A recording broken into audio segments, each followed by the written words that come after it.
Alors, on s'est débarrassé des palettes de droite avec Shift Tab. On va faire apparaître la palette des calques. Donc, menu fenêtre, calque. Donc, là-dedans, on a un calque rempli de pixels blancs qui est en dessous. Il s'appelle fond blanc. Voilà. Évidemment, si on enlève l'œil en face, on voit un damier, c'est la transparence. Mais pour bien voir et pour bien créer les ombres, il a fallu le faire sur un fond blanc. C'est ça l'idée. Le fond blanc, il aide à ça. Bon, ça c'est une première chose. Vous avez un damier qui est un peu plus désagréable à l'œil, j'imagine. Il est un peu plus agressif, un peu plus vibrant. Eh bien, on va aller modifier ça. Une fois pour toutes, dans Photoshop, on peut modifier ces choses-là. Vous allez dans menu Édition, Préférences sur le PC. Moi, je suis sur un Mac, je vais dans le menu Photoshop, Réglages. Ce qui nous intéresse dans les préférences, Édition, Préférences sur le PC, donc, c'est Transparence et couleurs non imprimables. Et là, la partie couleurs non imprimables n'a rien à voir, elle ne nous intéresse pas. Ce qui nous intéresse, c'est la partie du dessus, Transparence. Vous allez choisir Grille espacée. Vous avez un des carrés qui est plus clair que l'autre. Vous cliquez dessus pour le faire très semblable à l'autre. Votre situation actuellement, c'est plutôt ce genre de choses-là. Donc, vous cliquez sur le plus clair, par exemple. Et dans le sélecteur de couleurs qui s'ouvre, avec le bouton T qui est enclenché là pour la teinte, ça veut dire que dans la barre verticale, c'est la teinte, la couleur sans sa composante, saturation et luminosité. Ben, vous allez prendre la pastille ici et la bouger de manière à ce que le carré ici devienne assez semblable à l'autre. Et vous pouvez regarder ce que ça donne sur la prévisualisation ici. Voilà. Vous allez faire un damier un peu plus doux, ce sera pratique et ce sera valable pour toutes les images suivantes dans Photoshop. Alors vu que mon écran est haute densité au niveau des pixels, il y a beaucoup de pixels sur mon écran, c'est du 4K en fait. Même si sur la projection ça se voit pas, c'est du 4K. Sur mon écran ici, bien, mon damier, il est quand même petit, même si j'ai choisi un damier grand, mais bon, c'est comme ça. Donc je vous explique juste, ça peut vous intéresser, surtout si vous faites du streaming, éventuellement, si vous faites du streaming en ligne. Donc, moi j'ai connecté ceci à mon ordinateur, ça coûte à peu près 8 €, c'est un écran virtuel 4K, vous connaissez ? Tu connais beaucoup de choses, toi?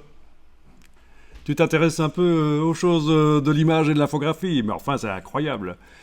Et donc, ça permet de faire en sorte que sur mon écran, ici, j'ai de la 4K, l'enregistrement, j'ai de la 4K, et malgré que je projette sur des projecteurs qui sont un peu moins performants.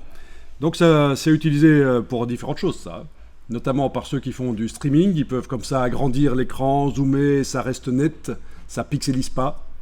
Mais à l'origine, c'est fait pour... Tu sais pourquoi c'est fait à l'origine, ces trucs? C'est pour ceux qui font du mining, qui font du minage de crypto-monnaies.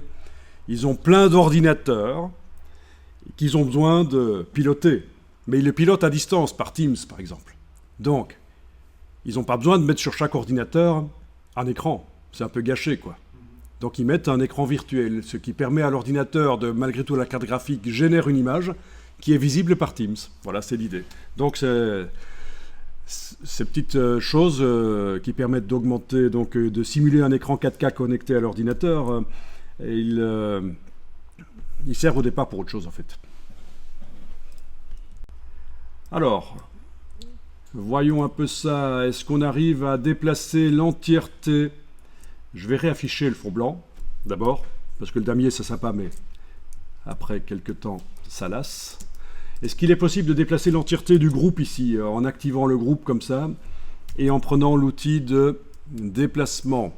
Alors, est-ce que vous avez ceci qui est coché quand vous activez l'outil de déplacement? D'abord, est-ce que vous voyez la barre contrôle là au-dessus? Vous la voyez ou pas? Ah ben alors, il faut absolument la faire afficher, parce que l'afficher, parce que elle est super utile. Donc elle existe aussi dans Illustrator ou dans InDesign. Ça s'appelle la barre contrôle dans Illustrator et dans InDesign. Ici dans Photoshop, ça s'appelle la barre option. Vous allez dans le menu fenêtre et vous demandez d'afficher la barre option. Voilà.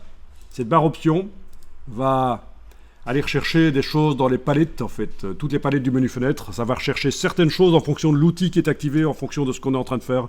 Donc c'est un petit raccourci. Et donc ici, ce que je vous demande, c'est quand vous avez l'outil de déplacement là qui est activé, vous avez bien l'outil de déplacement, est-ce que vous avez ceci qui est coché? C'est très mauvais. Parfois c'est très bien, parfois c'est très mauvais. Donc, quand vous essayez de bouger la lionne, les ombres restent en place. Et qu'est-ce qui s'est passé dans la palette des calques? Le groupe s'est ouvert et le calque de la lionne s'est activé. Alors je vais faire CTRL-Z, commande Z sur le Mac, CTRL-Z sur le PC, je vais refermer le groupe.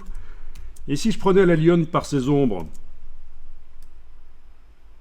ça c'est l'ombre qui bouge. Et à nouveau, le groupe s'est ouvert. Le calque de l'ombre s'est activé. Pénombre. Ok, je fais CTRL-Z, je referme le groupe. Donc ce qui se passe évidemment, c'est que l'outil de déplacement est réglé pour automatiquement activer le calque qui contient ce sur quoi je clique.